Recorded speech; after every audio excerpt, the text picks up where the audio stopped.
অনুষ্ঠানের সহযোগিতা যারা আছেন সকলকে আমাদের 98 ব্যাচের পক্ষ থেকে ধন্যবাদ। আমাদের দলপুর হাসপাতালি পাবলিক উচ্চ বিদ্যালয়ের প্রাক্তন শিক্ষক এবং যারা গত হয়ে গেছেন তাদের আত্মার মাগফিরাত কামনা করছি আমরা।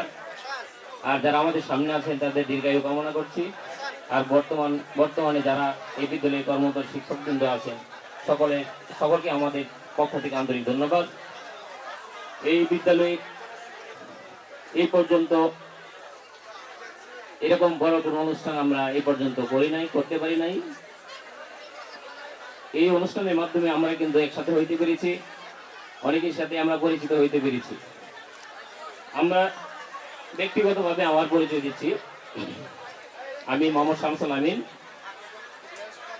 আমি 98 ব্যাচের একজন শিক্ষার্থী ছিলাম। আমি বর্তমানে বিশ্বম্ভর সরকারি মডেল উচ্চ বিদ্যালয়ে কর্মরত আছি, সহকারী শিক্ষক। আমার বাম পাশে আছেন, সে হচ্ছে সাফিয়া আক্তার, একজন সফল গৃহিণী। আমার ডান পাশে আছে আব্দুল মুতালিব, বাংলাদেশ পুলিশে কর্মরত। তার ডান পাশে হচ্ছে নুরুল ইসলাম, সে বাংলাদেশ গ্রামীণ ব্যাংকের সিনিয়র অফিসার। সকলকে ধন্যবাদ আমাদের পক্ষ থেকে।